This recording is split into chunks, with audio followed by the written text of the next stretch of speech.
Leatherface is back to terrorize another group of misguided teenagers who venture down the wrong Texas backroads and come across the cannibalistic Hewitt family. In what is considered by fans to be one of the better early 2000s horror remakes, 2003's The Texas Chainsaw Massacre. I'm Connor Eyzaguirre. I'm Caleb Boucher. And this is Filmgazm.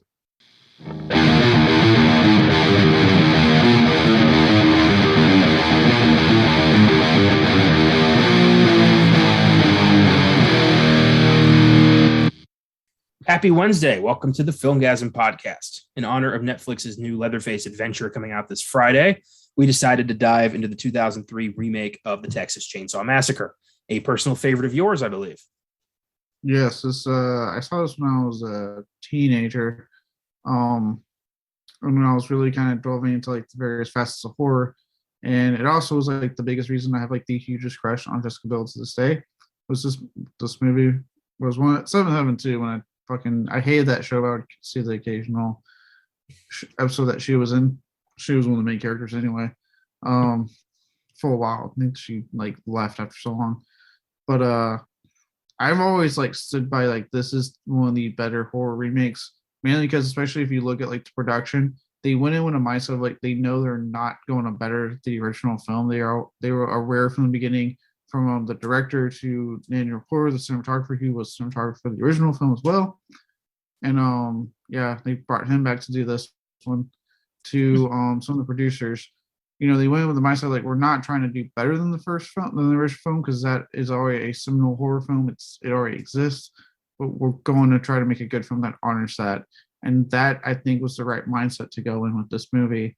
And because of it, it's to me still stands as one of the best, if not the best, horror remake of that 2000s period. I'm not going to say the best of all time because you have obviously things like The Thing and The Fly, but of that 2000s era, I think it's absolutely the best because they went in with good intentions. And no, it's not better, but it's damn close to me. Because it gets what makes the original work, and it goes with that. Yeah, it definitely maintains that tone. I appreciated that. This is only the second time I've seen the 2003 Texas Chainsaw. My opinion hasn't really changed. I don't hate it, but as you said, nothing's gonna beat the first film. It's too good, and I do appreciate the effort. This is as close as we've gotten to another really good Texas Chainsaw. I will, not speak for the new one. Hopefully it follows in the right footsteps. We'll find out on Friday. But I'm optimistic. This is obviously a remake of the 1974 classic of the same name, which we covered back in episode 101. I remember we did episode 100, which was Twin Peaks Fire Walk with Me, and a whole thing on David Lynch, which was a mind fuck of an episode. I watched all of David Lynch's movies like back to back, and I didn't know, like, reality changed a bit for me. But I remember thinking, like, we did 100 episodes and we want to start a new 100 on a really good, classic, epic, awesome horror movie. And we picked the Texas Chainsaw Massacre. No regrets. And then for our 150th episode, we did a roundtable of all four of us with the Texas Chainsaw Massacre 2, which is probably my favorite episode we've ever done. That was so much fun. Yeah, well, both of you and Austin changed your minds. Yeah, we did. It does happen. Peer pressure is real, folks. And, it's a decent flick. I'll give it that. Texas Chainsaw 2003. I'm trying to remember my first, I think I watched it on your recommendation. Probably 2015, 2016, around then. Probably around then, yeah. Decent movie. One of the better films to come out of Platinum Dunes. That's for damn sure. Yeah. Watching it, and if you look at I'm sure you looked up the box office and stuff and all that, you can see why it kickstarted the fucking remake trend that followed shortly after. It was a humongous success. Still, actually, pretty for a lot of Chainsaw fans, pretty well loved. Like, it's highly regarded by a lot of people as being like, what a remake should be when it comes to, if you're going to, especially if you're trying to remake something as seminal as Texas Chainsaw Massacre, 74. So I'm going to refer to it from here on out because we got the fucking TCM 03, now TCM fucking 2022 coming out, like Jesus Christ. But it's, and like I said, I think the biggest thing was like I said earlier, is that when I did my research, when I was looking as I was watching, because I've seen this like 50 fucking or so times, so I know it by heart. And I was watching, and I was like looking stuff up on like Wikipedia and stuff, and it seemed like literally almost everyone involved was saying, like, they said this during interviews, were like, look, we know we cannot best the 74 film. Like, we understand that. Like, there's no way in hell we're going to do that. That they all mentioned how similar it is. They're like, but we can at least make something for 2003 and something that a modern audience will enjoy. And I think that's like really the fact that a lot of the filmmakers that were approaching this film, that were involved with this film, had that mindset, to me was just the perfect, like, is immediately a sign of goodwill. They're admitting that, yeah, the original's a classic. We cannot touch that, but we can at least do something for a modern audience that they'll enjoy. I think that's the right approach for a remake, to just be like, look, the original's a classic. We're not going to be able to do better. We know we won't do better, but let's try to make something that at least stands next to it. And I like that. I wish more production companies took that approach. Most of the time, it's like, we're going to blow your balls off with this incredible new movie that ends up being incredibly forgettable. Yeah, which, I mean, Platinum Dunes ultimately would do later on with, Nightmare on Elm Street remake. Some people say Friday 13th. I'm a sucker for the Friday 13th remake myself, but hey. Yeah, you know what? It's not terrible. I love seeing Sam Winchester fight some douchebags and then Jason Voorhees. Yeah, I fucking love Derek Mears as Jason Voorhees. So, one day, like we've yet to go, into Jason or Freddy on this podcast. I don't know what we're waiting for, really. I don't know. Oh, it will. We've done 3 Texas Chainsaws now. We've done 3 Screams. No Elm Street, no Friday. We're gonna have to change that. I personally, of what I've seen from now, I've seen 4 Texas Chainsaw movies. The first 2, this one, and then the prequel, The Beginning. This to me has the scariest Leatherface. This movie. Leatherface in the original is creepy, he's scary, but he's like this goofy hillbilly dork. In this one, this guy's a sadistic murderer with like more intelligence than Leatherface has had in the past. Yeah, it's I was telling Josh where I was like, for me, like, you can't touch Gunnar Hansen's performance, right? Like, he is the original Leatherface. He's always going to be my personal favorite. Yeah. For me, my second favorite, the one that comes closest to me, has always been Andrew Banarski in this remake, and when he comes back in the beginning, so he played him in the beginning as well. Because he does bring a level of intensity. He brings a level of terror that I would say since the first one we haven't really seen. Because obviously by design, TCM2, Leatherface wasn't meant to be as scary by design. But the thing is, then you get into like the third movie, and he is supposed to be, but that movie's kind of bland for me. It's like how I always describe it. And then Next Generation, I don't know what they're trying to go for, but it's something, and I can't wait to dive into that movie later this week because I kind of get a kick out of watching that movie. I won't lie. But so you kind of had that. So to me, when they came out with this and they picked him for it, he was actually their second choice. They fired the original actor they hired for this movie because on like the first day he got injured, and then it was found out he had a bunch of physical disabilities. He didn't inform them, so they said, "Well, sorry, but you sure told us, and you're fired. Like, we can't film with you, man." And so they brought him in because he was friends with Michael Bay or Marcus Nispel, so they knew him personally. He had actually expressed interest in playing the role originally. So they brought him on, and the rest is history. We got him in the role, and he is and since then, we've had, I think it was Dan Yeager here in Texas Chainsaw 3D, a kid in Leatherface, and they haven't been able to capture what he brought to the role in this film, and again in the beginning as well. Do we know who's playing him in the new one? I forget his name, but I'm going to look it up because they're doing the Michael thing. He's going to be in his 60s anyway. Yeah. Old man Leatherface. Mark Burnham. Okay. Based off the trailer, I have hopes for this guy. I liked what I saw in the trailer as far as like the Leatherface portrayal. So we'll see come Friday on Netflix. Yes, we will. Texas Chainsaw 2003 was directed by Marcus Nispel, who also directed Pathfinder, 2011's Conan the Barbarian, and the 2009 remake of Friday the 13th. So a pretty mixed track record. This is probably his best film. Yeah, I would say it's his best film. Yeah. Prior to this, it's a shit ton of random music videos. So this was kind of his big break.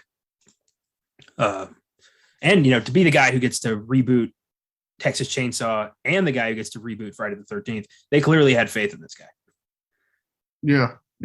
They really, it's the fact that they brought him back Friday 13th shows that they had faith in him. They enjoyed working with him. They were like, hey, you really got what made that work, made it a huge success. You want to come back and do Friday the 13th. And obviously just because of like the impending legal issue that was happening and Platinum Dune sitting for everyone wanting to do a sequel, the movie did pretty well at the box office. It's just, we never got another movie out of that. There's a lot of factors on that one. It'll happen. We're gonna get our Friday continuation. It's gonna happen. We're gonna get another one. I promise. I hope. I know it's finally out of court, but now the biggest hurdle is getting to really getting jackass Sean Cunningham to fucking settle a deal, some kind of agreement, so he's happy. He fucking hates the franchise, but sorry, moving on. Jessica Biel stars as Erin, our final girl. Biel is a very popular actress. You probably heard her name before. Otherwise, why are you listening to a movie podcast? She's appeared in such films as Blade Trinity, The Illusionist, The A-Team, Hitchcock, and the 2012 remake of Total Recall. And yeah, she's incredibly hot, especially in this movie. I'm not gonna lie. I get it. Yeah, like before I talk about her performance, I do think she's actually generally really good in this movie. Yeah. You can definitely see why she's at where she's at now, talent wise. She's good. She's one of the better final goers. But yeah, look, I won't lie. This is absolutely she's hot. She's hot as fuck, and she is in my top 5 childhood crushes. And she's number 2. She's literally right behind Sarah Michelle Gellar, thanks to Buffy the Vampire Slayer. This movie was a big part of my developed crush on her, and me just watching any film she did back in the day. But outside of that, she is like I said, she's really, really good in this. She still stands as one of my more favorite final girls. And had they done a sequel instead of the prequel route they went, another technically pretty big actress now thanks to Fast and Furious and Jordana Brewster being in that one. I would have been interested to see if they would have seen about getting her to come back for a sequel or something. But again, they went down a prequel route instead. So probably because they cut off Leatherface's arm and it was shit. What do we do now? It's a cool moment in the movie, but even I was I watch it to this day and I'm why would you do that? Now you have to somehow write a sequel. If it's a huge success and you want to make a sequel, which you undoubtedly want to make a sequel, you gotta write that now. They could have gone the Ash route and welded a chainsaw to his stump. I don't think they would have done that. That would have been too goofy for Chainsaw Massacre's outside the second film, mostly serious tone. Well, then Leatherface is going to have to get a lighter chainsaw because that's a 2-hander he's got working with right now. Oh, boy. Yeah, she's great in this. I was reading up in the trivia. Her last name is supposed to be Hardesty. After, Sally. But it's never said in the movie. And then the reason she doesn't partake of the weed or is drinking is because she's pregnant. Yes, that's right. Yeah, because originally in the very original script, I think she was actually supposed to be visibly pregnant, 9 months, something like that. It's supposed to be part of the suspense. And Michael Bay was actually insisted that he always take that shit out. Do not put that in the damn script. And I kind of see where Michael Bay's coming from on this one. I do. I hate to say it because the guy's a fucking prick, but I get where he'd be don't do that. too much. Yeah. You would know he had common sense for once for making a film. Interesting. Um, yeah, there's some cool stuff that they don't kind of speaking in that with the Hardesty and Hermie Pring that what I like about those films is a lot of stuff they don't tell you, which implores you to kind of watch more because you pick up on it, right? Like how she's supposed to be pregnant, and that's why she's not partaking in that stuff. Yeah. The little Easter egg for name being Hardesty, but also things like when the ring falls out of her boyfriend Kemper's pants after he gets killed, and it's like revealed, after they talk about getting the ring, and it was like he was actually just waiting for the perfect timing. He had the ring the whole time.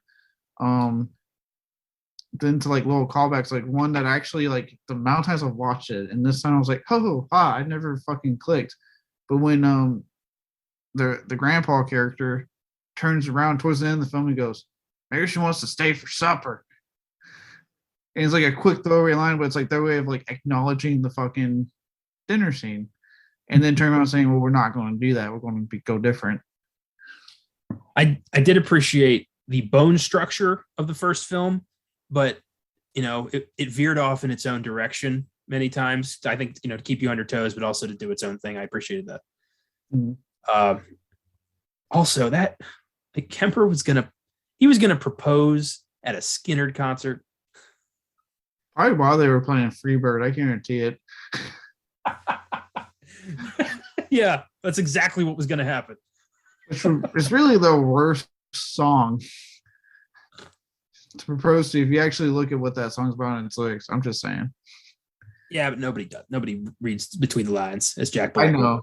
It's kind of like the whole like how they keep playing that Good Riddance by Green Day at like graduation for high school, and I'm like, that song's actually about how much he hated his ex-girlfriend when she left.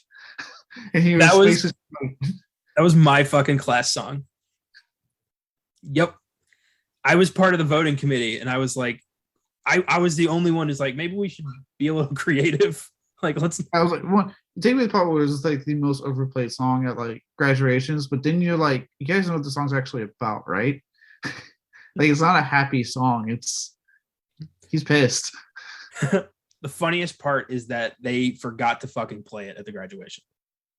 Like on the bus back, Kelsey, who was in charge of the thing, was like, shit, we didn't play the song. She had a moment of realization of like, damn it. Good times.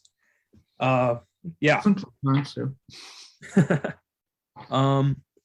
Jonathan Tucker plays Morgan, the dickhead friend, because there's always one. Tucker was also in The Ruins, The Virgin Suicides, Hostage, Sleepers, and he played Major Craddock on Westworld. And he's supposed to be, I got the vibe he's supposed to be like the Franklin. Yeah, he's definitely modeled after the Franklin. But he can. Yeah. Again, the film does really, if you pay attention, they're doing a really good job of flipping the characters of who they're supposed to be from the original film. And yeah, he's supposed to be the Franklin, and that he's like annoying. Like I said, even Eric Balfour makes that comment. He's like, how do you know the stupidest shit at like the beginning of the film? Like, he's just like, he's like the friend that they have, they get like really tired of, and you can kind of see, like, not to sound weird, but it makes sense that he's the one dude that's single and doesn't have a super hot girlfriend. He has this vibe of like, we need him around because he's probably the guy who can get us the tickets. Yeah. Like, he's got a rich daddy or something who hooked them up, and they need him to be there. Yeah. Because he has this sense of entitlement throughout the whole movie where he's like, let's just go, let's just leave him. Like, he gets his way a lot. I got that vibe from this guy. Yes. He does have like one of my more favorite scenes. We'll get into a little bit later when we talk more about the actual film, but he has one of my favorite scenes in the film. You might know, you probably know what I'm talking about if you know me at all.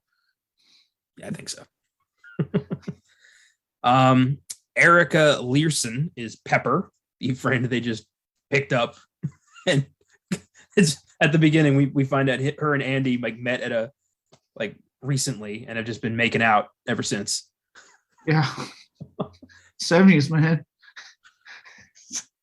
Makes you yearn for a time you never got to be a part of.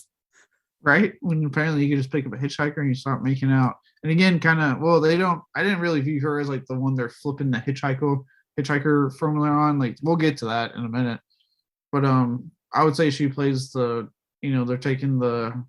It's been a while since I watched the original, but the other female in the group in the original, it's like it was like her version of that role. I know Sally, I know Franklin, and the rest of those guys are interchangeable. I couldn't give you a name. It's just, yeah. Learson, check out this weird resume. She was also in Book of Shadows, Blair Witch 2. I've never seen any of that. Wrong Turn 2. That's right. She was in that. Holy shit. And Woody Allen's Magic in the Moonlight. Okay. Yeah, wasn't expecting that. She was in like one of the worst sequels I sat through, and then like one of the best sequels I sat through. Yeah, I've heard Book of Shadows, I've heard is just dog shit. I have never bothered to watch it. I'm honestly waiting for it to pop up on Beyond the Bad. And even then, I'm not going to be looking forward to it. I've seen it like twice because I watched it once originally, and then I was like, let me watch it again when the new film was coming out, just to see if it really is that bad. And I watched it, I was like, yeah, I still don't like this movie. Mike Vogel plays Andy, who I'm calling the meat hook friend. He was in Cloverfield, The Help, Blue Valentine, Poseidon, Fantasy Island, and Battle of the Sexes. So he's had a pretty decent career. Yeah, honestly, like if you look at a lot of the people attached to him, they've had like really good careers. Because like Jonathan Tucker, he was in that. I was like, he had a real good. Obviously, we know about Jessica Biel. Literally, probably one of the most. She's married to fucking Justin Timberlake, for Christ's sakes. Like everyone knows about her, but like everyone else, like you look it up, like they had good careers after this film. Yeah, because this was a monster hit. I was surprised at the box office return on this thing. I mean, I knew it was a success, but holy shit! Especially the budget. Yeah. Well done, keeping it simple. Eric Balfour plays Kemper, the leader friend. Because his name's Kemper, I just kept equating him to the fucking co-ed killer the whole time. Look him up. I don't have time to explain that son of a bitch, but look up Ed Kemper, the co-ed killer, and just read that absolute nightmare. Yeah, and then laugh when you see that Connor equated him to him because they look nothing alike. He had a similar mustache. One's much bigger than the other. You choose which one it is, folks. Yeah.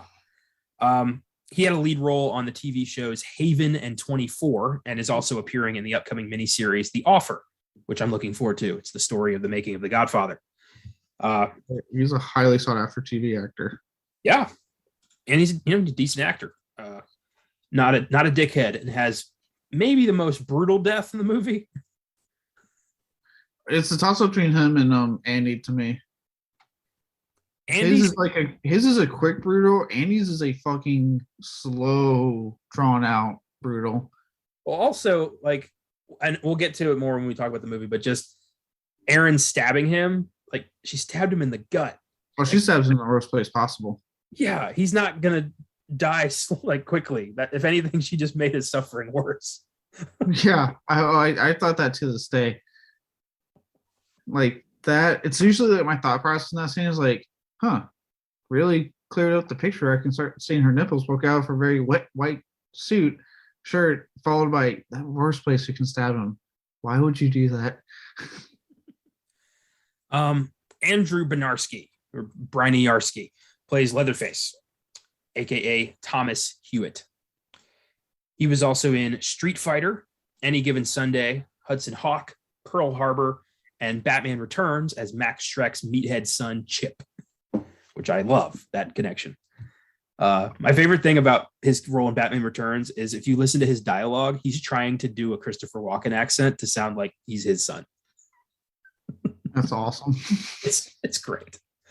And he does a fantastic job as Leatherface. He is absolutely terrifying.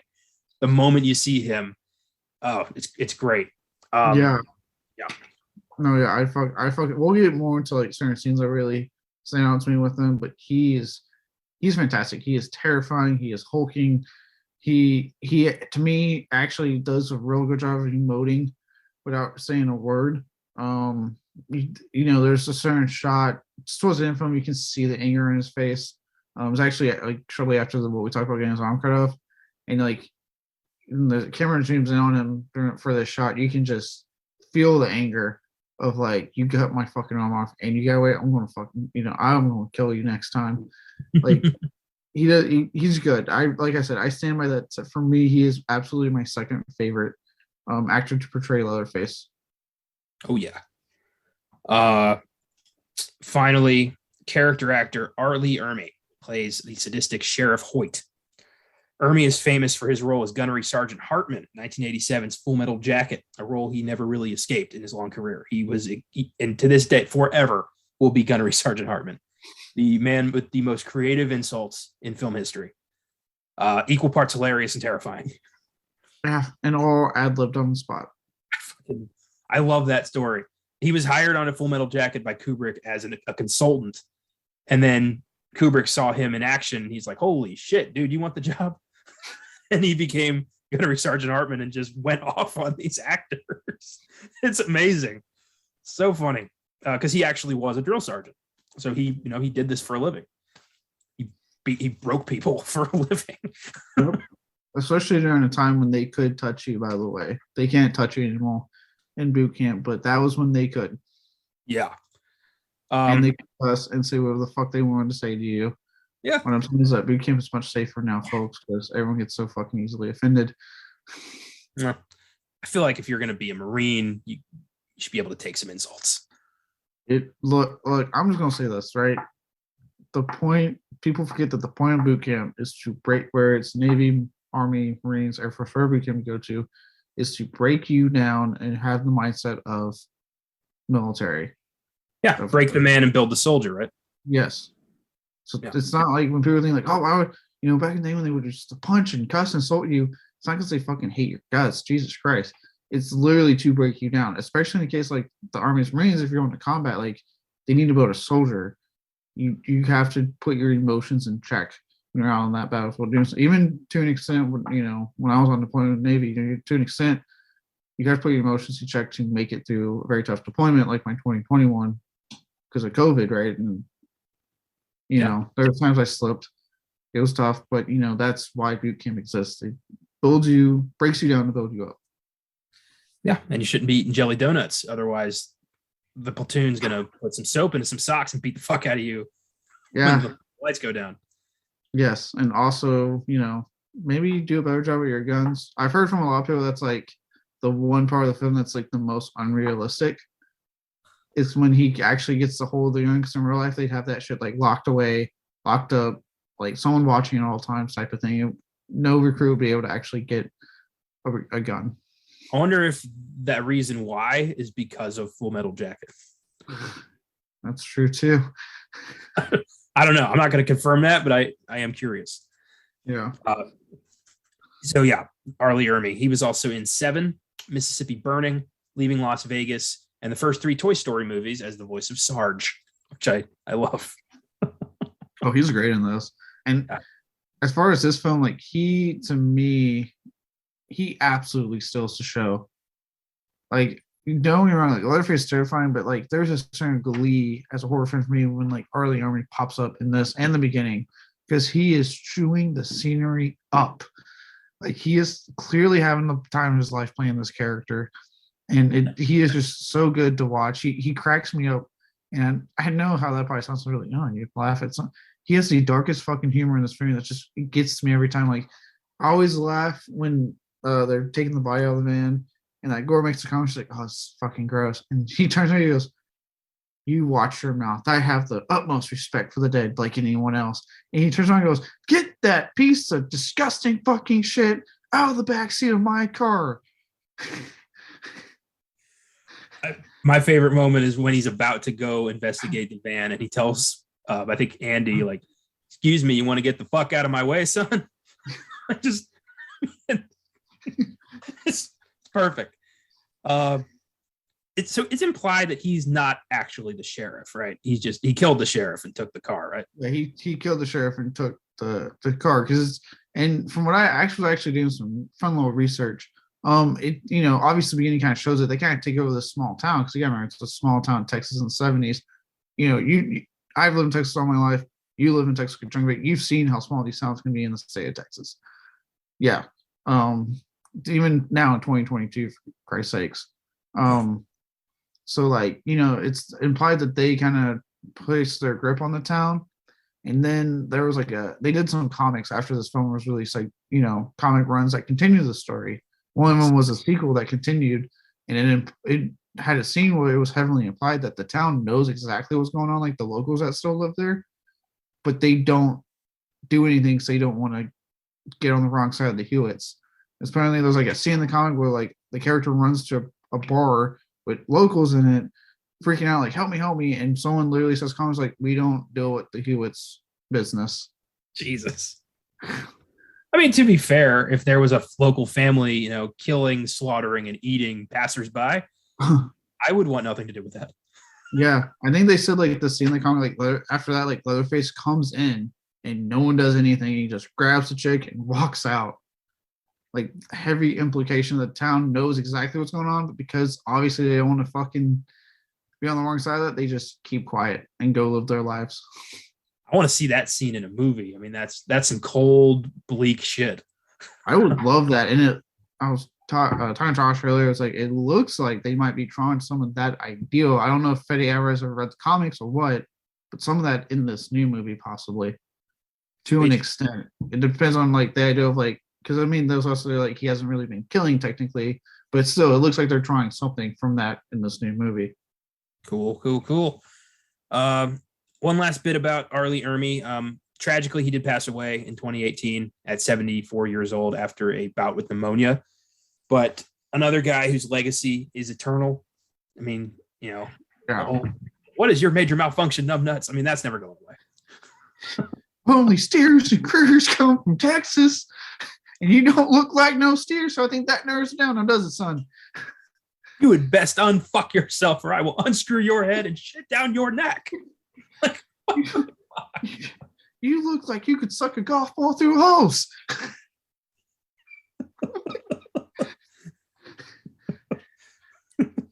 Were you born a stupid piece of shit private pile, or did you have to work at it? It's beautiful. There's an art to this. It really, yeah. And what's funny is that I've heard from a lot of people over the years that for as scary as he could be, TCM and Full Metal Jacket, a lot of people said that he was actually the nicest dude. Probably, I believe that. It's a super nice dude. Everything. Just as soon as that camera, if he was real good about it, and they said action, he locked in, he was ready to go. 15 years ago, I remember a Super Bowl commercial he did where he played a therapist.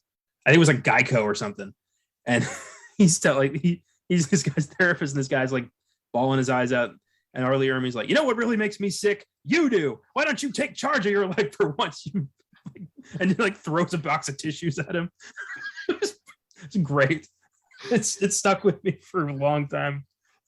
Oh yeah, I just love that he never sometimes they get typecast and they try to get away from it, and he always embraced it. He didn't care. He's yeah, man, I did Full Metal Jacket. That's who. He didn't care. He embraced it. He had no issues with it. I loved it.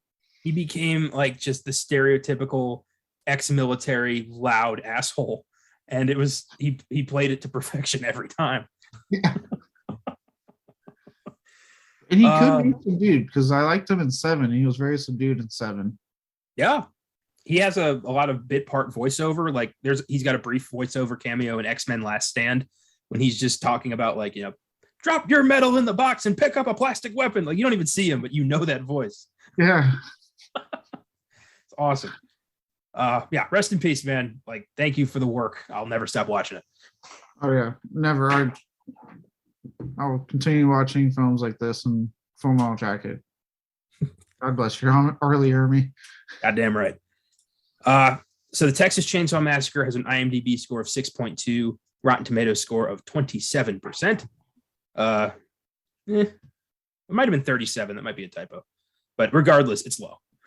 Yeah, I will say it's a crit, and this is why I say when on Beyond the Bad, when we say we have to be flexible with the our basis for what we run that show off of. Because if we do it on everything, then this show would be on it. But like as far as I'm concerned, like yeah, it's critically hated, but it's very much a well received by the fans and by the audience. Horror film and a horror remake. It's still to this extent one of the best horror remakes we've ever gotten. So as far as I'm concerned, I don't care what the critics say on this one. They're absolutely wrong in my opinion. Beyond the Bad, our selection process is half Rotten Tomatoes and half our best judgment, because there's a lot of random horror movies out there that are critically reviled but beloved by fans, and they belong here, and we're the best judges of that. So we know what we're doing. I'm just thinking on what I'm doing. Yeah, like we know that the 03 remake belongs here, but Next Generation belongs there. We know that. Yes, I'm looking forward to talking about it. It was a huge hit, grossing $107 million on a budget of less than $10 million. That's amazing. Yeah. God damn. I don't know if you have it written down. Did you ever look at how they got this financed and everything? Like what convinced the studio to say yes to this remake? I knew that initially they had Tobe Hooper involved on a screenplay, and Michael Bay wanted to do this, but specifics, no.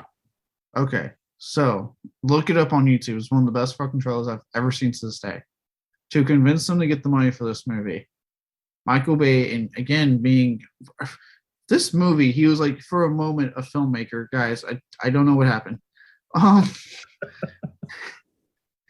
But he had a trailer made and created and edited and everything. Where when he was like, "Look, this is what I want you guys to finance," and he went to the producers in the studio with it, sat them in a room, said, "Okay, here we go." Black screen. You just hear noises. You hear a girl running, frantics, moving around, trying to hide, and then it gets quiet again. And the whole time the screen's staying black, and then silence for the longest time. You're like, "What the fuck? Did something happen?" And then you hear it, the revving of a chainsaw.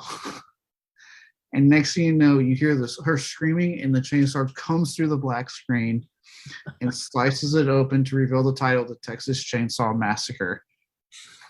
That's what convinced them to go okay. That's awesome. I will definitely look that up when we're done here. That's awesome. If I was an investor, I'd be like, I want to pay for that. I want to see that. Got my money. Let's do it. It did score a prequel follow-up, and then the franchise was rebooted again in 2013. They reboot this fucker every 4 or 5 years. Yeah, it's I've made the joke, everyone wants to talk about the fucked up timeline in the Halloween franchise. Look at I would argue this timeline is worse because of how many times they've been let's just start over. Yeah. Every film is its own self-contained timeline. Yes. And literally the continuity stayed strong for the first 2 films. And even 3 and 4, though, they don't hide that they're clearly not going off any continuity whatsoever. Oof. That'll get annoying. I'm hoping to watch 3 soon. I don't know if I'll be able to watch before we do Next Generation, but I'll do my best. It's not a priority. I just, for my own curiosity, I want to check it out. It has Viggo Mortensen in it if you want to see an early Viggo Mortensen role. Sold. Why didn't you tell me that immediately? I just now remember. Yeah, Viggo Mortensen plays one of the bad guys. He's beautiful. He's one of the family members. Oh shit. And you could tell they knew what they had, kind of how they knew what they had with McConaughey, and he's actually one of the most prominent family member. So now I really want to see this. So let's discuss the film. Let's discuss some highlights. I thought it was interesting that they gender swapped the hitchhiker, and instead of making it, a weird sadistic part of the family, it's somebody trying to escape them. Yeah. Again, what we were talking about, right? Where they were smartly flipping the script on stuff to keep those who thought oh, well, go in here and watch the same movie. No, you're not. But yeah, they flipped the hitchhiker to female, and she's not crazy. She's not part of the family. She's trying to escape. and it leads to one of my favorite little moments in the film with that tracking shot. When she pulls the gun out of, we don't assume her underwear. I don't want to say she literally had that thing lodged up her nether regions, but apparently gunplay is a thing. Don't look it up. I found out.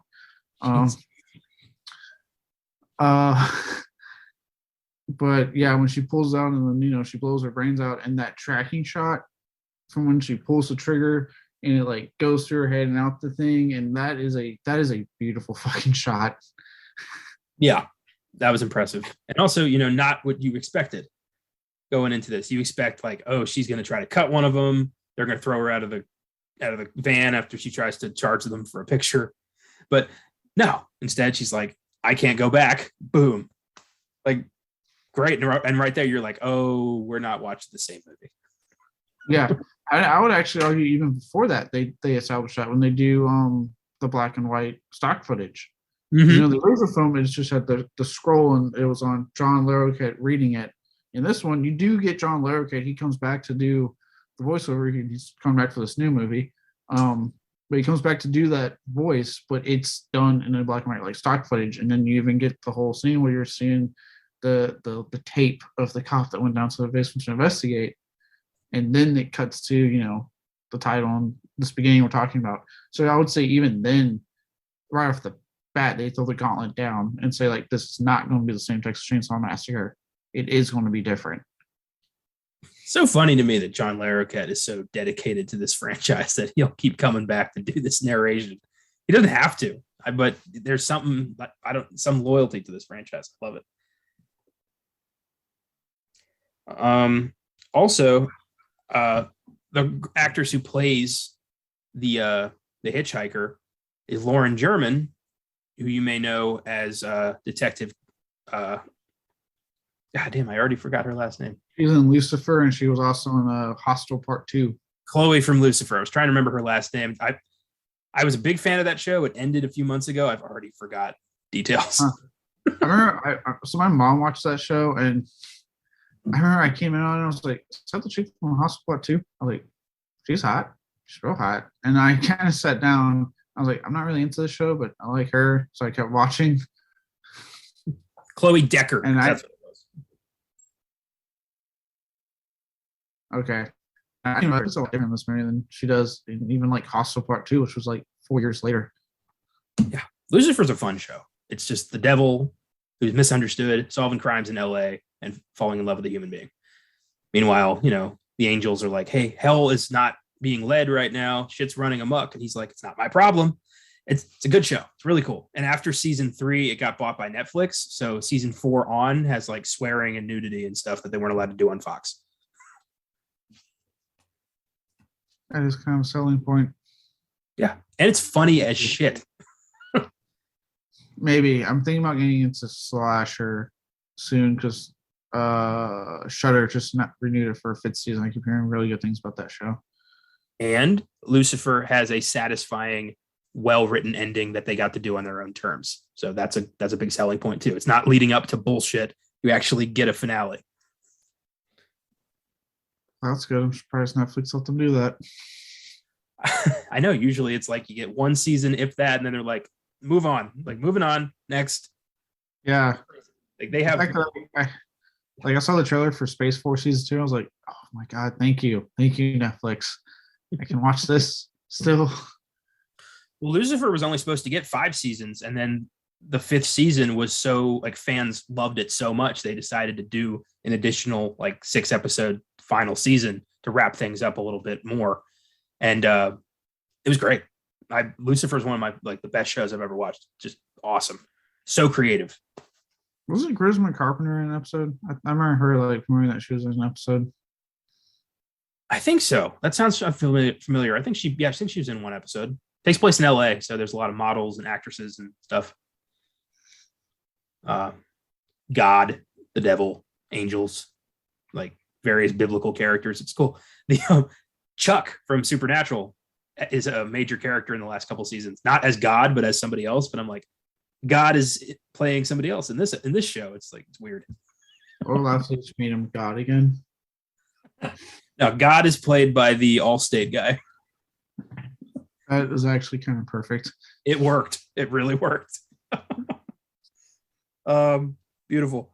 So right after that, my next point is Leatherface's intro, which is a crucial moment to the movie, and definitely an homage to the original, where that one guy opens the wrong door, hammer to the head, gets pulled into the meat closet. In this one, very similar, gets a hammer to the head, pulled into the basement. Yep, and both get the shut of the door. We get that in both. What I like is that this is, to me, not even like his official like full on intro. It's like a soft intro. It's like, we got Leatherface, he's here. Because and I like the way they do it. He's Aaron's helping the dude try to get back on his fucking wheelchair, and he's clearly doing everything in his power to knock out on the wheelchair, including groping her ass at one point. And Kemper, he sneaks into the house, and they got that drum beat playing, and they do the shot where there's no one behind him, he's looking on the ground at something, and then it just cuts right back to him, and Leatherface just pops around the corner and just fucking hits him in the head and pulls him and shuts the door. And like, for a quick, like, I call it a soft intro, it's bad. It was a good way to like establish him. I think his official intro later, when they go back, is even better, and still one of my favorite intros to this day. Well, I have it labeled as that's Leatherface's introduction, and then that scene where Grandpappy or whatever is going, bring it, and like hitting the floor, that's the Chainsaw's intro. Yeah. And it's still one of my favorites to say. Like, the way he's pounding that, and the way they're building, like, oh shit, he's coming again. And as soon as like that door swings open, he's just revving it up and swings it up into the air so the camera can see it. I'm like, oh my god, yes. I've seen this film like over 50 times, and I still get excited on that scene. It's such a well done scene. Yeah, it's epic. So just the fact that Pappy, as I'm calling him, has no legs. They fucking ate his legs, didn't they? I think so. I don't know how much you remember in the beginning, but Leatherface cut his legs off. I remember almost nothing about the beginning. That movie did not stick with me. I did not enjoy that. I actually don't mind the beginning, mainly because it's like fucking brutal as shit. But there's like, he tried helping one of the people they took, because he at first wanted to stay out of it. He was like, I don't want to partake in this. This isn't good. And I think he tried helping them, and Arleigh Ermey got pissed and had him like sit in a chair. And he's like, Thomas, get in here. And Leatherface comes in with the chainsaw, revs it up, and slices off both his legs. The unrated cut, that was one of the scenes, because that film got fucking attacked by the MPA. And that was one of the scenes that they had like really trimmed, because the fucking unrated cut, it lingers. And it shows you like the blood comes out. You said like it is a fucking brutal shot. Shit. Maybe I should see the unrated cut. Oof. Unrated cut has a lot of good gore, but I'm just saying the Hewitt family does not seem like the kind of people to waste good meat. So no, I guarantee you they ate afterwards. But I know, as far as him losing it, he got that shit cut off by Leatherface. Okay. And the scene where the sheriff shows up, and I love when Aaron comes back and is like, the sheriff's going to be here any minute. And they're like, the sheriff was already here. Like, shit. Yeah. This film is a really, to me, horror films always have to find a way to get people separated, to keep escalating tension. And sometimes it can be something really stupid. But in this case, like, I think this film does it so well, of like constantly throwing wrenches and making it worse and getting the group to separate. Like, and like that, like where she does call the sheriff. Then when she goes back, like, well, sheriff, so right here, we even know it because they show us the scenes. Yeah. So we're seeing it. And then there's also the fact that, like, okay, well, what's going on? Kemper's not here now all of a sudden. And you're saying the sheriff's come, but the sheriff did come. Like, things are getting weird. Like, I love how this film builds and kind of shows you like how crafty this family is. Yeah. I mean, you don't, have a decades long murder spree where you're eating people who drive past your house without, setting up some important, just in case situations. You got to make sure you have a wide net, and, taking over the role of sheriff's a good way to do that. It is. Yeah. I do like when he's getting ready to leave the first time, and he's getting in his car, he goes, protect and serve. That's what we do. What a piece of shit. That whole scene where he's like saran wrapping the corpse. And he's like, you better get the fuck in here. You expect me to do this by myself? Yeah. Well, what I love is that if you pay attention, he is digging into them as much as he can and probing. Like when he's rapping, he wants to unsettle them. When he's sitting there going, oh, what'd you guys, she's wet down there. What'd you guys do to this score? And then he's like sitting there going, in my younger days, I used to love to cop a feel. And he's like, slowly sits there and grabs them. I'm talking about her boobs for anyone that's wondering what I'm talking about. Her boobs, her breast. And like you can tell, like for him, he is doing everything's about to make them uncomfortable. Because for him, it's a power move. He absolutely knows that at this point, they're fucked. But they don't know they're fucked. And he's having fun with it. He's like, and it's his way of saying, like, I got you, and you don't even know it yet. Yeah.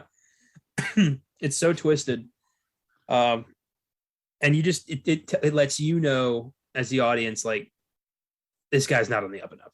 There's no way this dude is here to help. Yeah. Well, and then I love it's a quick scene, but after everything's settled, you see a scene where his car's driving away and the trunk's open. As in, like, he dumped that fucking body out of there real quick. I didn't notice that. That's great. So well, it's like, yeah, the movie. Yep. I was like, the movie just keeps cluing you into, like, no, he's not good. Like, he's involved in this somehow. Ugh, I love that literally everybody they encounter in this movie is in on this scheme. The lady at the gas station, Pappy, the two ladies in the trailer, like everyone is a part of this. Yeah. That's something that always freaks me out in horror movies. That's why Rosemary's Baby got under my skin.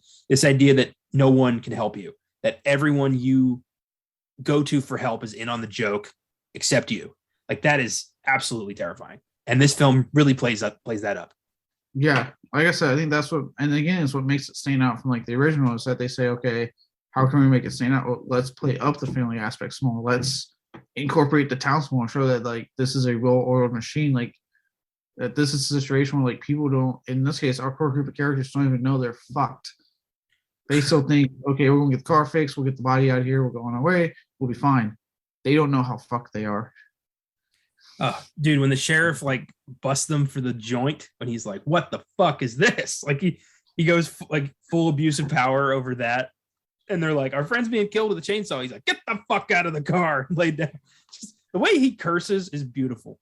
It's like music. Yeah. Arleigh Ermey is like an angel when it comes to cussing.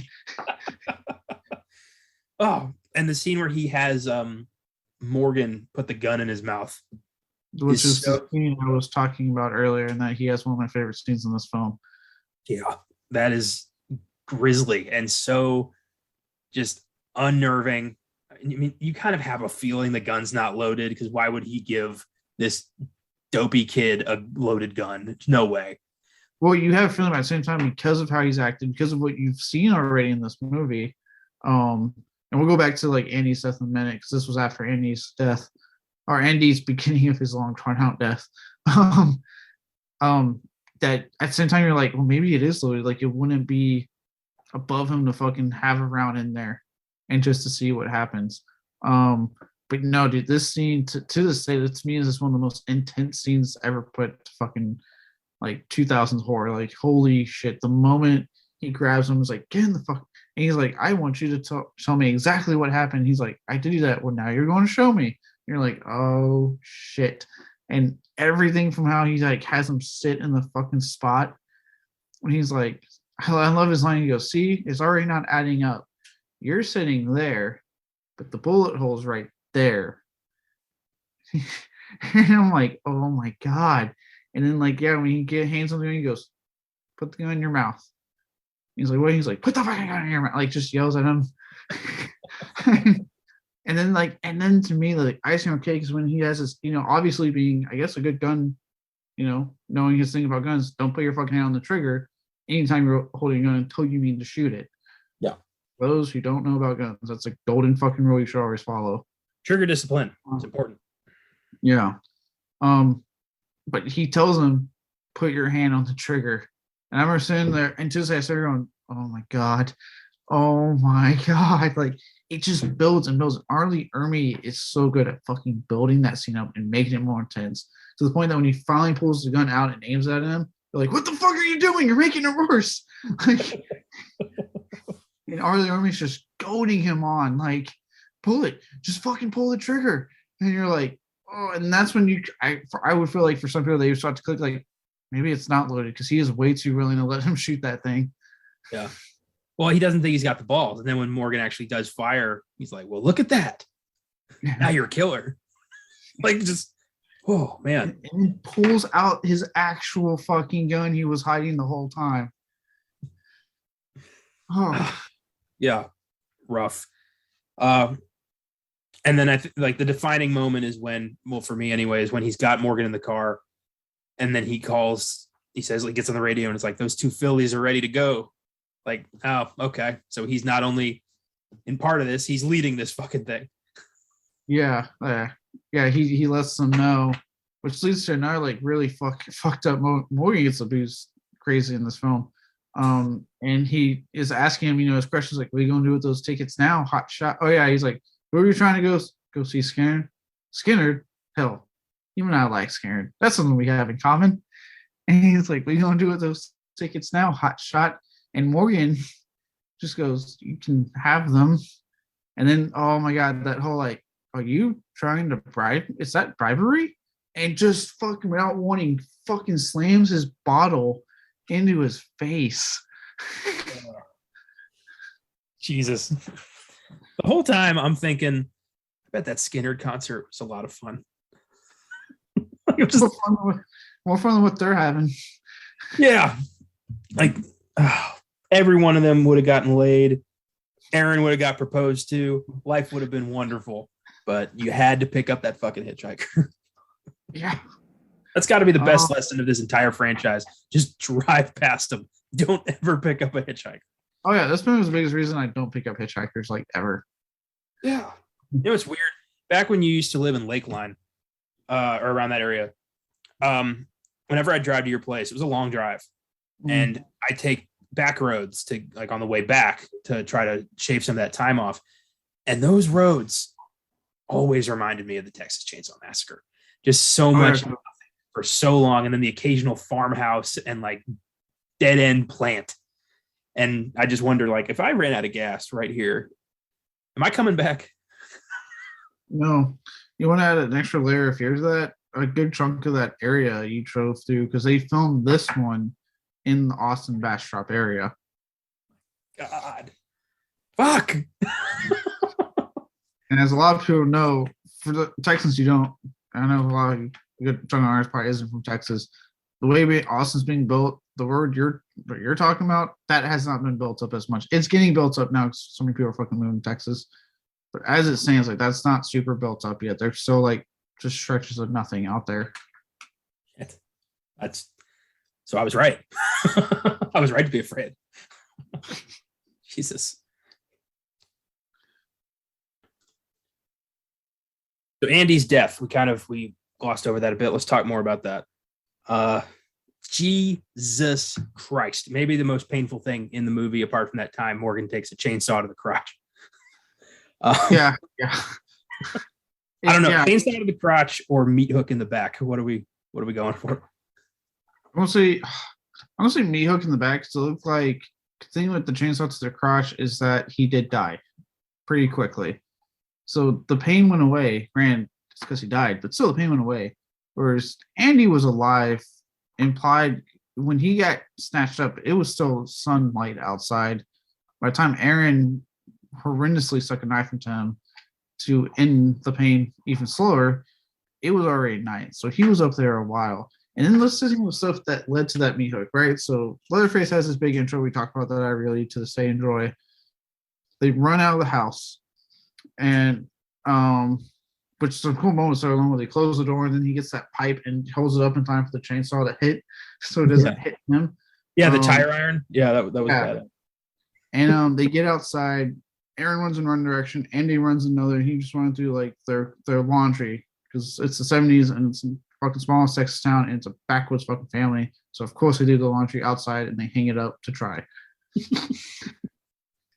That's an insult even if you still can't. He still does laundry that way, but just saying. But you know, he gets out there and Leatherface finds a way to get around and fucking chainsaw his damn leg off so he can't run anymore. That was awesome. It was like mid-run. He just like swipes him and he just goes down. Yeah, that's an awesome shot. And I love how they even show you the leg real quick when it lands on the ground. I'm like, oh my God. And Leatherface has him. He takes him, hangs him up, right? And look, takes him to the basement, which leads to me, honestly, for me personally, the most painful part. And I don't know why, but this has always been my thing in horror films. Nails just always have looked painful to me. So when he's like clawing at the wall and they come off, I've seen this film so many times, and I still just sit there and like look at my nails after and just go, oh, ow, ow, ow. Nails and teeth. I get it, man. Yeah. Takes him down there. So now his nails have been fucked, which is kind of his own doing because he's obviously freaking out. Leatherface lets him kind of sit on the floor for a little bit, apparently, before he then finally grabs him, takes him to the meat hook, and it's kind of like a dick in a way because he holds him up next to it so you can see it and be like, yeah, I want to hang you on that. And then just fucking puts them on it. And you know you're near death or dying or whatever when he got placed on that hook, he didn't even scream. Like that to me should tell you how much pain he is in already. That was just like a type of moment. Like I can't imagine being that much pain. Dude, for me, it's not even the fact that he goes on the meat hook. It's all the times he keeps trying to climb off of it and fails and goes right back onto the hook. Yeah, that hurts me because it's like, oh my God. Oh, and like I said, I had to look away. I was like, I can't right now. God damn. Yeah, and like I said, if you notice, you know how much pain you're in. If you're not even like you're probably registering in your brain, but you're not really screaming that much or doing much. Because he has like almost like zero reaction. He's in so much pain at that point. Cannot imagine. But to top the icing on the cake on this initial hook scene, Leatherface, I guess, is a gentleman and doesn't want the meat to spoil. So he takes a bowl of salt and doesn't even do it lovingly. Fucking jams it onto his leg. And for anyone who doesn't know, like salt, it helps keep it from fucking getting infected and cures the meat. Yeah, cures the meat. That's why Leatherface did it. But the thing is, if it's your cut off leg, the shit's going to hurt. Especially if you don't do it lovingly and you just do what he did and slap it the fuck on there. Well, you know, Leatherface is not a doctor. He is a butcher, and he is here to cut up some steaks. So gets the butcher paper, gets the twine. Yeah, I must say he ties it up, and Aaron finally gets the best reprieve he gets the whole time. Let's just be honest. Or Andy, I said Aaron. Andy gets the best reprieve he gets the whole time until he keeps trying to get off and slides back onto the hook. Oh God. And then later on, is hurting talking about that. I know, right? And then Aaron shows up later and he's like, kill me, and she stabs him in the gut. So he's probably still alive as we speak. Like, you know, when I was a kid, when I first saw it, I was like, oh, thank you, sugar out his misery. I got older and learned more about how fucking these things work and my morbid curiosity of this stuff. And now I watch it and go, I'm just like, oh, you bitch. I'm like, that didn't kill him. I was like, it's going to kill him. Like, he's definitely going to die now. If it wasn't apparent earlier. So he got stabbed in the fucking gut, and I think she pulls it out. So he's going to die of blood loss. Yeah. I'm like, but you didn't do it quickly, Aaron. You did it slow. It reminded me of that South Park episode where the homeless epidemic, The guy keeps trying to shoot himself. The doctor keeps trying to shoot himself in the mouth, and he keeps missing his brain and just keeps like shooting himself in the head, like with flesh wounds. It's funny as hell. Yeah, I would have laughed if, like, after she did that to Andy, he just looks her dead in the eye and goes, "You fucking bitch." He just starts screaming like, oh God. She keeps trying to get him in a vital place, and he's like, stop it. Oh my God. After, I should point out, she tries to help him get off the hook, and he falls again. I'm like, God, you're causing more pain. God.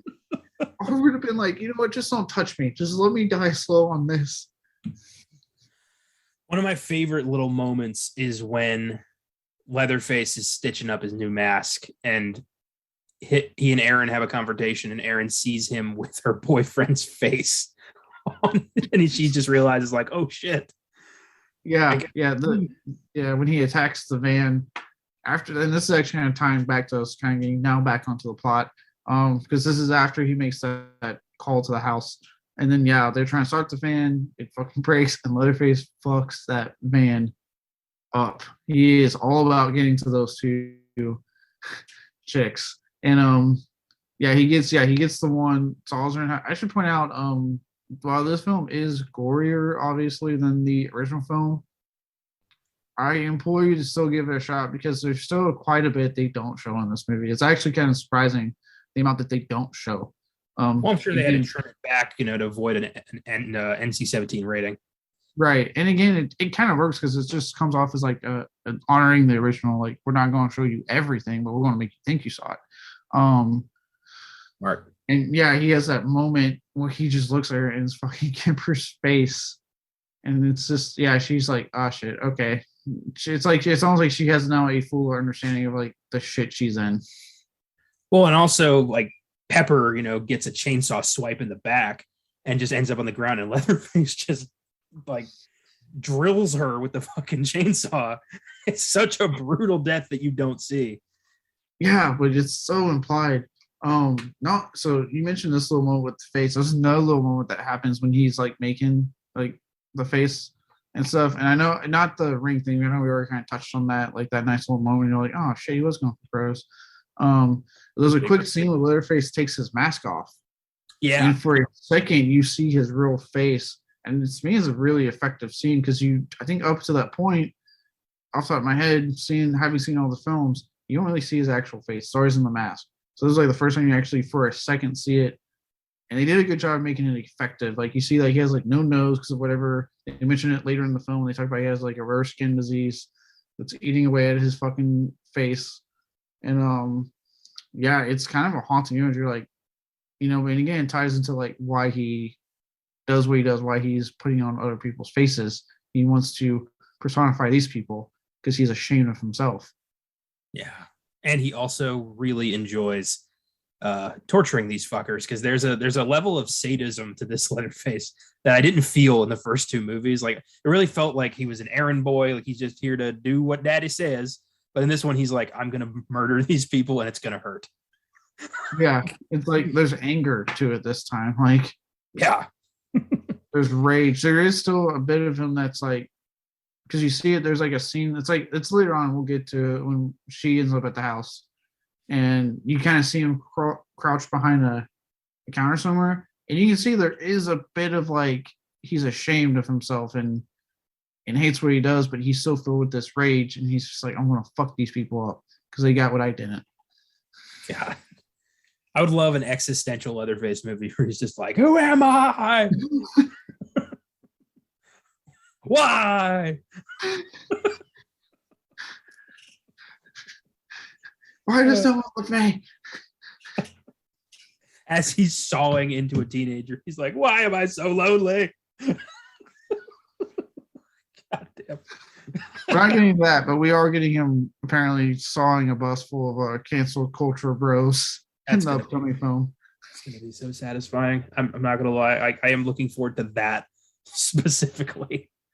It's going to be some cathartic release in that for a lot of us, I think. Yes.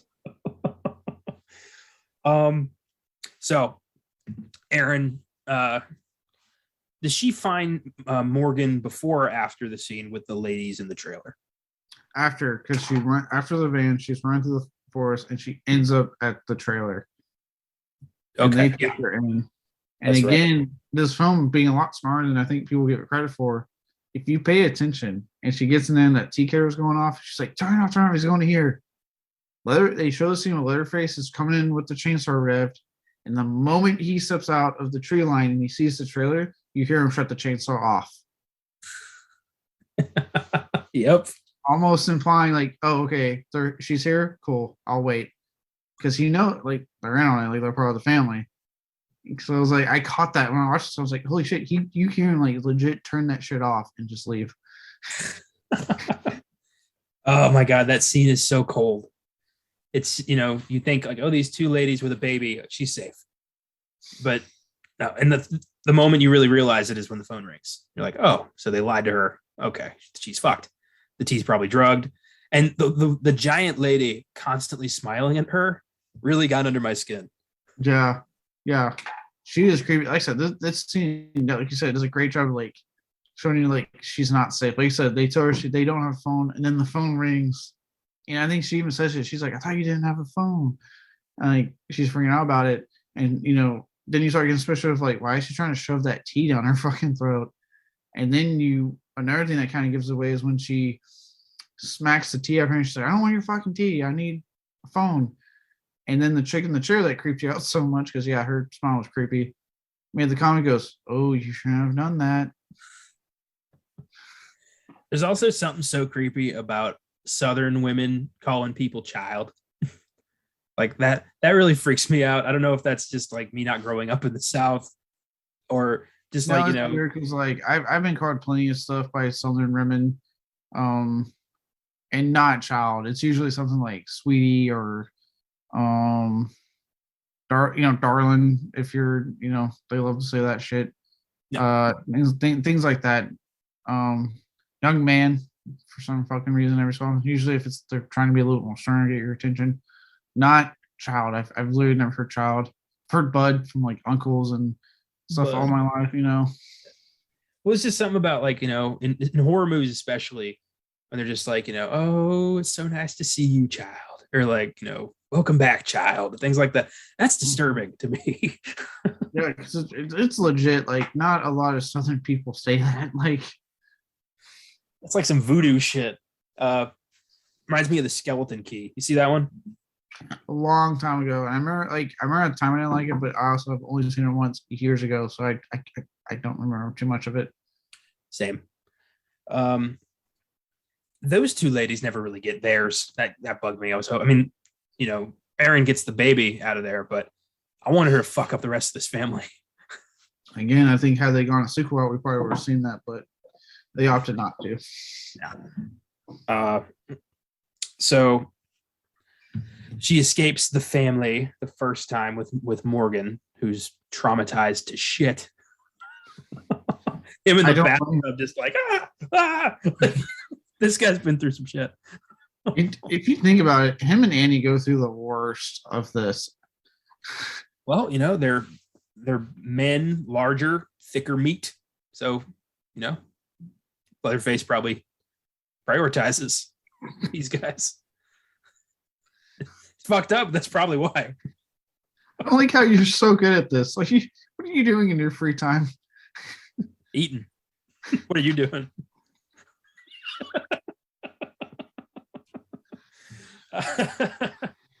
The Saw is family. Anyway. Sex? Oh, the Saw. Yeah, so they get out. I was gonna say, yeah, Morgan fucking loses his shit. She's like, "Morgan, oh God." He's got a chunk missing in his back. Like, I wonder what happened there. Yeah. Oh yeah, I forgot about that. I'm like, dude, what the fuck have they done to you? Jesus Christ. And yeah, she even has to like help him. Because they're getting out and she has to help him. And they get assistance from Jedediah. Yeah, the boy who's like, "Don't hurt him." He's like, you quit talking that mess. It's I keep joking that the only reason the boy went home was because he also had a huge crush on Jessica Biel. He was like, "Oh, pretty lady, I'm going to help her." That's usually how it works out. That's what happened in the Green Inferno. Yeah. You know what? I'm proud of you, kid. Your priorities are straight. Nothing interrupts the day-to-day interactions of a young child cannibal more than meeting a pretty lady. That's happened a lot in a lot of movies I've watched. He saw Jessica Biel. She has a great body. She's wearing some very tight jeans. Yeah. A white tank top showing midriff.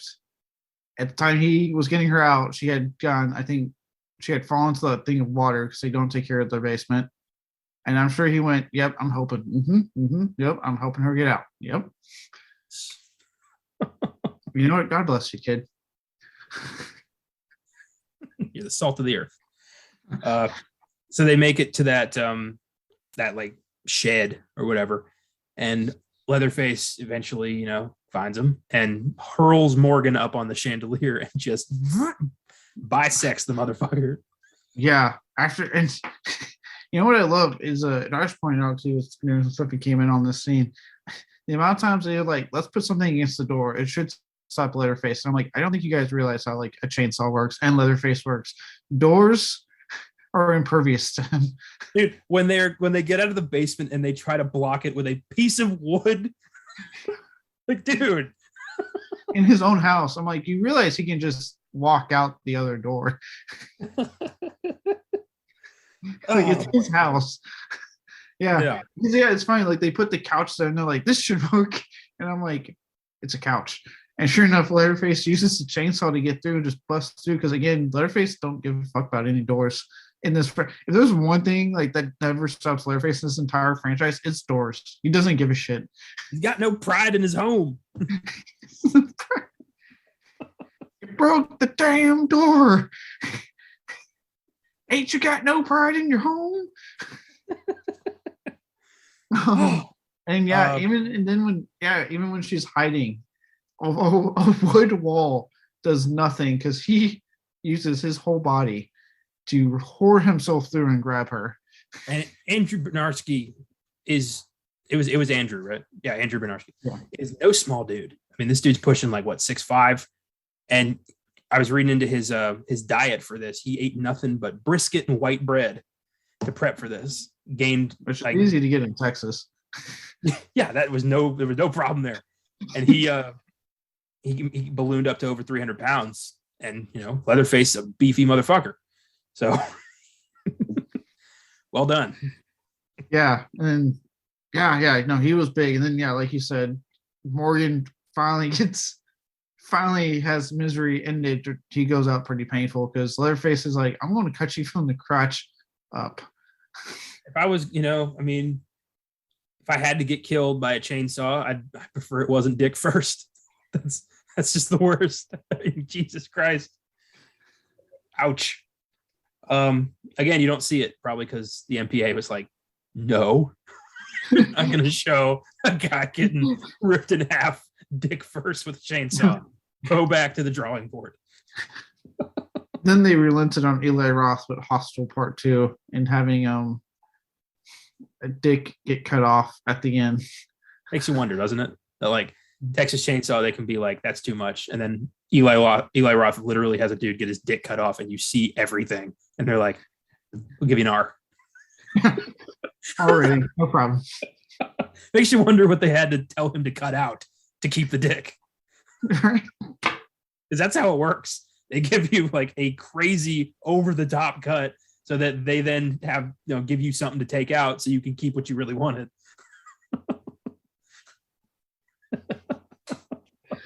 I have this mental image. Was I mean like, so is this dick scene necessary? And I was just adamantly like, I want to keep the dick. I have to keep the dick. They're like, all right, we'll let you keep the dick. But you have to get rid of the source shit. He's like, if it means I can keep the dick, okay. Like the dick scene was everything and it had to be kept. So he was like, I will cut whatever it takes if I can keep the dick. I need this dick. You're going to give me this dick. I will remove whatever is needed. The dick is mine. I want to see. I wish I was in on that meeting. God. Anyway, we'll do. Okay, so the dick said, no. Don't talk about that scene. We're keeping that scene.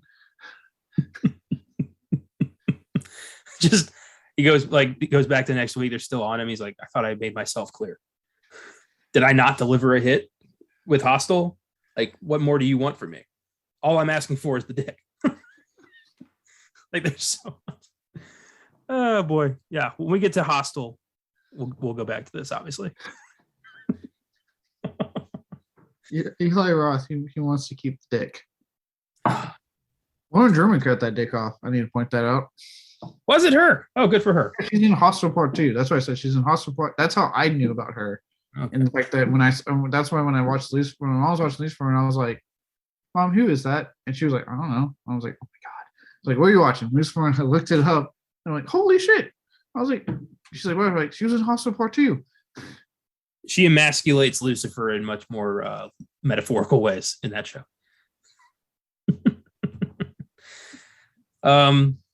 So Aaron's on the run again, ends up in the meat plant, of course, and gets on the offensive, gets her hands on a meat cleaver and fucks Leatherface up, takes his arm. Seemed a little unbelievable, but satisfying. Yeah, and he understandably is freaking out. I like how they keep cutting to him trying to grab his chainsaw, and it's just spinning around his own blood. I love him just sitting there being like, fuck. This night got out of hand so fast. I would love if he just sort of very calm and go, well, things escalated quickly. I love that he doesn't say anything. He's just like, oh. He's just groaning like, oh. I keep cutting back to him and I keep expecting him to like jump out of the woods, but no, he's still in the meat plant, just like, Christ. Just completely fucked up. This is after he actually cut his leg when he went through that little nod to the first one there. Yeah, so it's like he's either thinking, first my leg, now I don't have an arm. Oh, how am I gonna pick this thing up? This is like 50 pounds. What am I supposed to do? 50 pounds. And Josh points out, I didn't even think about 3 point. I was like, oh shit, you're right. By the way, his chainsaw is smoking throughout the movie. While it looks cool, that means your chainsaw is dying. So in reality, his chainsaw should have stopped working as soon as he attempted to use it on someone. That's hilarious. Does he ever run out of gas in any of these movies? No. I mean, like, look, let's be honest. Like, chainsaw physics are like not a thing in the Texas Chainsaw Massacre. It always works. Minus that one quick part where he does die when they're escaping. It's kind of cool to see him. You see him like kind of go, oh shit, and he's like having to rev it. Like, fuck, come on, dude, come on. They're right there. Just come on, just fucking turn on.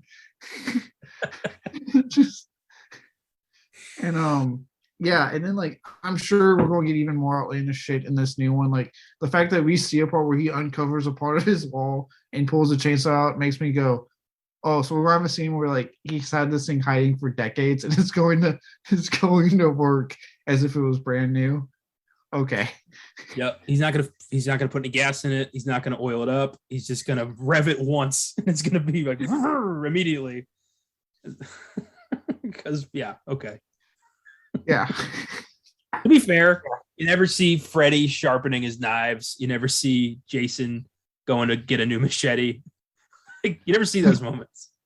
No, but it's like, oh shit, this got dull. It's not working anymore. I would kill to see just a scene of Leatherface at the gas station, just filling up a can. Takes out his debit card, fills it up. Well, I think he actually talks to like the locals. He's just like, oh, hey, Jim. How's Sally doing? Hey, Bob, getting in today. You know it. Like, you know, this is just work for him. But, you know, outside of the 9 to 5, he's just Tommy Hewitt. Right? I would love, like, his work jokes to them is actually, like, really creepy things. Might have to eat you later. The guy assume, like, wait, what? I'm just kidding. As always, remember, salt cures the meat. Keep that in mind. He gets really intense out of nowhere.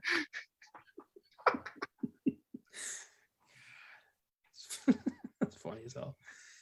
I want this movie of Leatherface just like living his life normally outside of killing, and the townsfolk are like, yeah, he's the nicest guy. We love him. Yeah, just don't be not from here. Otherwise, he'll go off. He has no problem with the locals. He's super nice. He's like on the local bowling team. He's like, county commissioner. But if you're driving through through his town, he's gonna fuck you up. And they have no problem with that.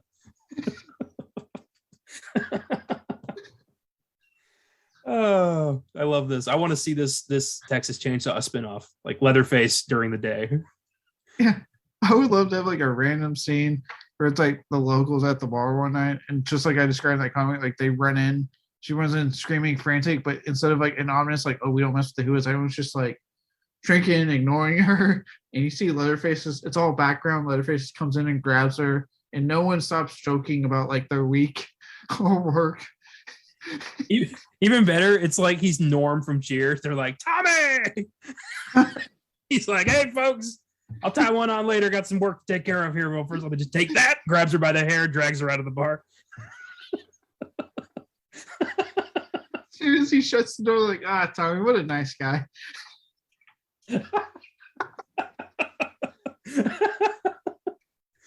Oh, I wish. Oh, man.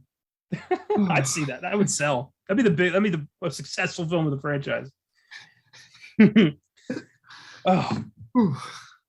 So my last tidbit on my notes is when Aaron runs over the sheriff, which is maybe the most satisfying moment of the entire franchise. Oh yeah, yeah. 3 times she hits him, she backs over him, she runs over him again. Yeah. While screaming, "Fuck you!" Beautiful. Yeah, you can tell in that moment, it's like, oh, she's had a night. I like right before that when she gets in the truck, and Gunnar Hansen was supposed to be that truck driver, by the way. I actually didn't know that. That would have been fucking awesome. Yeah, that would have been really cool. Was there a reason he said no? I couldn't find anything. I think he just either, maybe it was scheduling conflict, or he wanted more money or something. But would have been neat. But when Aaron gets in this truck, she starts talking like the hitchhiker. I can't go back. Like, she's so traumatized. Now you know why. Yeah, you've seen it play out. You see why like this chick was like that. Like, fuck. Yeah. And then she, they pull over to the family, and Aaron gets an opportunity, takes the baby. They're like, the baby's gone. And he gets in the cop car, fucks up the sheriff, drives out of there. The baby's gone. The baby. Little Junior's gone, I tell you what. Good golly. I think we get more accents than during the Dukes of Hazzard.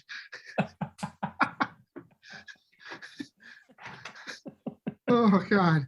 Yeah, no, this scene is super satisfying. And even if that, I mean, it sucks that Gunnar Hansen wasn't the truck. That would have been fucking great. But just again, having them not only show you like the full circle of like the hitchhiker from earlier, but them again flipping the script on the end truck driver scene of the original film and how it plays out in this movie. After, I should point out, Jessica Biel gets wet more. I need to point this out because it's raining. The moment she gets it always makes me laugh. Like the moment she hits the water in the basement, she is never not getting fucking water drenched on her white tank top. 2003, Michael Bay. 'Twas the times. Yeah. So yeah, it's good. It flips the script really well, and it's a good way to like bring your ending full circle. I like when after she runs him over, and you're like, oh, okay, the film's going in, and she's like, yes, I'm out. And fucking Leatherface has a moment where he just comes out of nowhere and chainsaws the shit out of her car. And that's what I was talking about when they do that zoom in of his face. And now you can, again, no talking whatsoever, you can just see how fucking pissed he is. Yeah, it's aggressive. And from there, we go back to our framing device of the cop investigating the Hewitt house. And Leatherface just shows up and fucks up the cop and the camera guy. And it's like, this is the only known image of Thomas Hewitt, the man they call Leatherface. Shit. Yeah, it's a badass fucking moment. It's actually one of my favorite ones film, how they handle that, which again kind of shows you that okay, they did have an idea of how to approach Leatherface with one hand. So it's like, why didn't you just do a sequel? It does make me wonder why like a sequel was never explored as opposed to doing the prequel, because this film made so much money that like the options were there. But yeah. He'd be like, you know, Leather Hand. He'd start stitching arms to his like stump or some shit like that.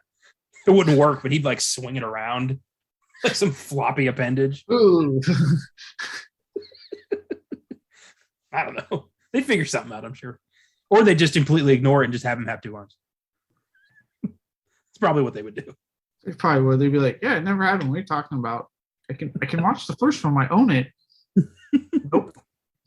Yeah, requel. It's a requel. It's a requel, goddammit. Before we get this off, because we didn't mention it, one thing cool about this film and this remake in general is that Daniel Pearl, who was the cinematographer for the original film, is also cinematographer for this film. Because one thing I think that really makes this one stand out, and why another reason I love it so much, is the cinematography in this film is fucking outstanding. It finds a way to capture the grit and the dirtiness without replicating what we already got with the original film. Yeah, and that's probably because, you know, Daniel Pearl knew what he was doing. He knows how to make a Texas Chainsaw movie. I'm looking at his filmography here. He did Mom and Dad. Oh fuck yeah! The Boy. Okay, I mainly watched that. I was about to say I mainly watched The Boy to look at Lauren Cohen, because that film was terrible to sit through, but she was hot. Friday the 13th, 2009. Okay, I can see that. Yeah. Aliens versus Predator Requiem. What the fuck happened there? But okay. I know the worst part of that movie is the cinematography. I was like, you can barely see a goddamn thing. That's so weird. A lot of Janet Jackson, Mariah Carey, Jennifer Lopez, a lot of R&B, which is weird. But gritty yeah. R&B. Yeah, music videos, and then the original Texas Chainsaw Massacre. It's such an odd filmography. Yeah, I'm in 1996 here. Jesus Christ. Music videos. There are no other films to shout out here. It's all just music videos. Nope, that's not. Nope. Yeah, fuck it. All right, music videos. And then he came back for this. Yeah. Either way, having him come back to this really, I think, helps this film out a lot. Yeah, for sure. Gives it that gritty, dirty flavor that you need for this kind of film. Exactly. But again, without making it exactly the same as the original. He found a way to make it its own thing for this film. Mm-hmm. Here are some Filmgazm facts. There's some pretty decent trivia about this movie. Number one, after learning about the remake, Andrew Banarski went up to producer Michael Bay at a Christmas party and personally asked him for the role. He's like, hey, man, I want to play Leatherface. Let's make this happen. It's got to sound like a threat. Like either I'm Leatherface or we're going to have a problem. Yeah. Or I'm showing up to your house with a chainsaw as Leatherface. Make your choice, Michael.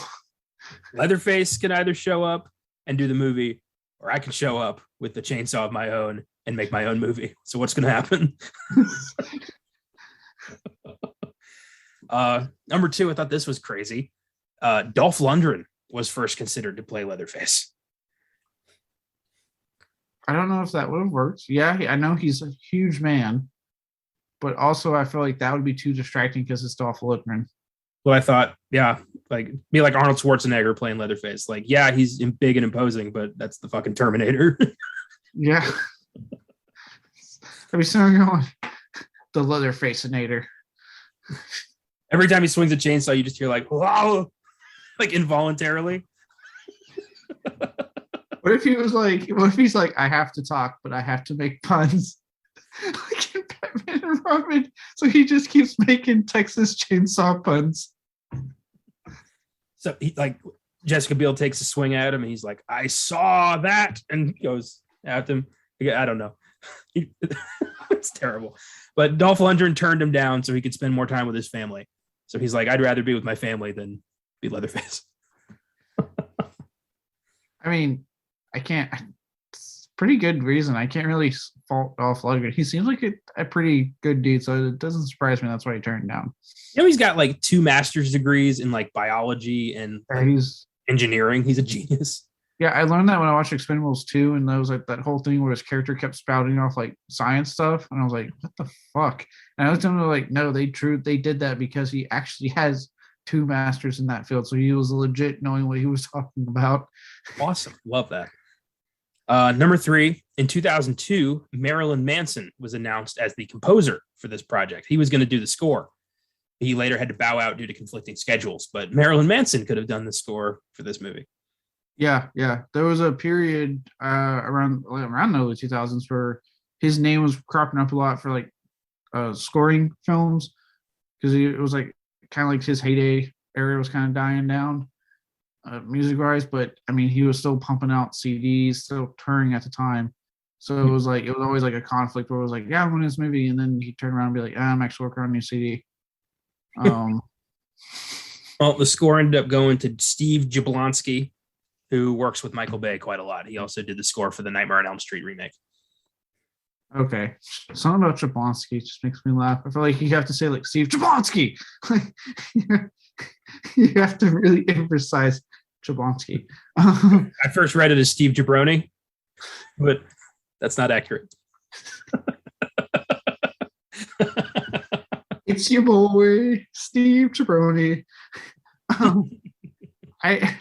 Jablonsky, I'm glad he did it, because I don't think I'm not trying to like, and this is really, we're talking about this because there's shit going on with him now, but I don't think he would have been able to pull off the kind of score that Jablonsky pulls off for this.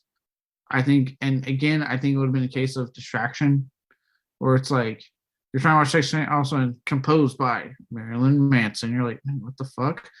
So I think Jablonsky here, God's his name, did a pretty, to me, outstanding job of really capturing the right feel for this movie of how the score should go, while still putting elements in from the original. Like there is still the camera noise from the original, like that still finds its way in here at times. So he was a good choice.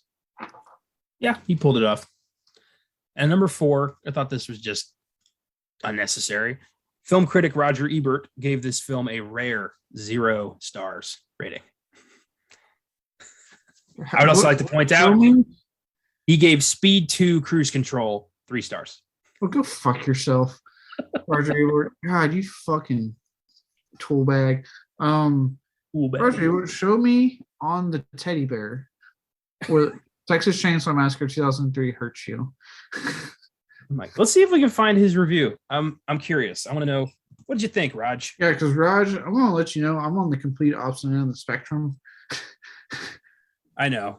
I get it. He was very unfair to a lot of films. When he hated a movie, god damn, did he go off. He did. He always made it seem like it was personal. Like the movie went after him. Like, how dare this movie try to hurt me and being bad? Like, dude, you just didn't like the movie. Calm down. Yeah, here it is. He gave it a thumbs down, which is the equivalent of no stars. And here, I'll give you the first paragraph. The new version of the Texas Chainsaw Massacre is a contemptible film, vile, ugly, and brutal. There is not a shred of a reason to see it. Those who defend it will have to dance through mental hoops of their own devising, defining its meanness and despair as style or vision or a commentary on our world. It is not a commentary on anything except the marriage of slick technology with the materials of a geek show. What's hilarious? Halfway through this review, he says, quote, I like good horror movies. They can exorcise our demons. What the fuck, man? Go fuck yourself, Roger Ebert. Final paragraph. Do yourself a favor. There are a lot of good movies playing right now that can make you feel a little happier, smarter, sexier, funnier, more excited, or more scared if that's what you want. This is not one of them. Don't let it kill 98 minutes of your life. Jesus. Yeah, Jesus, man. The fact that he even attacked like fans and said, if you seriously think you can defend this, like, yeah, I can. You're not the fucking end all say all of the movie, Ebert. I want to know if he even liked the original film. He gave the original 2 out of 5 stars. Or So 2 out he of 4. thought- 2 out of 4 stars, my mistake. So he thought the original one was just fine, basically. But then wants to act like, well, no, you can't sit there and be like, well, the original was just fine. This one's worse. Like, the way you're acting tells me you gave the original film 4 out of 4 and you loved it. And that you hated that this remake even came into existence, which is obviously not the case. He gave Texas Chainsaw 2 and Leatherface 1 star each. And he really hated this franchise. Why'd you keep watching it then? Just if you didn't like the first one, why'd you keep going back to the well that you clearly thought was poisoned? By the time you're reviewing the 4th film, it's on you, man.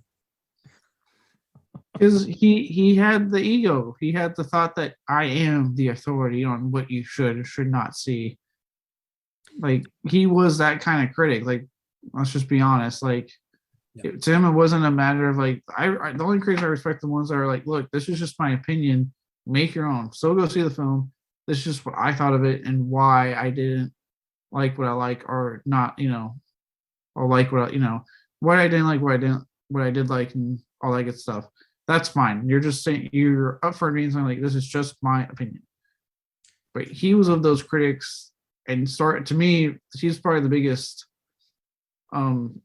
setter of the type of critics that are just like, my opinion is the law on this movie, and you need to go by what I think of it. Despite the fact that I pretty much did model this entire podcast network at the movies with Siskel and Ebert, I do agree with you. He was very much a listen to me, I know what's best when it came to movies. And that's not always right. People have different likes and dislikes. What he may think is an amazing movie, I might think is dog shit. And that has happened several times. And the reverse. But I do respect the man for, voicing his opinion. Because at the end of the day, that's all movie critics are, is voicing their opinions. No one's right, no one's wrong. But in this case, he was wrong. It is very wrong. So the follow-up to this was 2006's The Texas Chainsaw Massacre: The Beginning, which tells the story of how the Hewitt family began their killing spree after finding baby Leatherface in a trash can. Andrew Banarski and Arleigh Ermey reprised their roles. And I love that they found him in the trash can. Again, makes me think of It's Always Sunny when Frank's like, when I die, just throw me in the trash. Same, Leatherface has the same thing in his will. Yeah. I didn't care for this. Thought it was unnecessary, dull, forgettable, but them's the bricks. I have a soft spot for this one. I enjoy it. I'm a sucker for how brutal it is. I do agree that it's a prequel that falls into the trap of like giving you background stuff that I didn't care for. Like, why does Thomas Hewitt not have the front, or not Thomas, Sheriff Hoyt not have the front part of his teeth? How did he become sheriff? Like I told you, why does Grandpa not, or what do we call him, Pappy, not have his legs? Like, it falls into that trap of giving you information I don't really care for. But at the same time, like, it gave me more of the family that I really enjoyed. He gave me more Arleigh Ermey. It was brutal. So that I'm kind of a sucker for those aspects of it that I really enjoyed. But I get it. I completely get it with that prequel. I'm not going to like ever. Anyone tells me, I'm like, yeah, I get that. I have a soft spot for things that do work in that film. I just have a problem with prequels in general because there's never any stakes, because you know who's going to make it out of this, you know who's going to be all right, you know who's going to have to die because they're not in the next part of the story. Yeah, I get that. Like, even this one, it ends. I remember thinking like she's going to die, like she can't make it through this because we have to have the 03. I still think it's actually a pretty badass death when she's like driving about to make it to the cops. And I mean, at the time, Jordana Brewster wasn't like a big name. She had things here and there, like she was in the faculty and stuff like that. but she didn't really have like what Fast and Furious has fucking done for her now. But yeah, when Leatherface just pops up in the back of the car and fucking gores her with the chainsaw, it is pretty awesome. And then he takes out the two cops in the process. She fucking careens into them. I don't even remember that.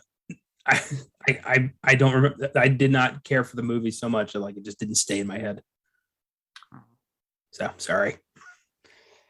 As far as scores for this film, I did have this at a 7, and I was planning on keeping it at a 7, but talking it through has really made me see this film's merits more. So I'm going to bump it up to an 8.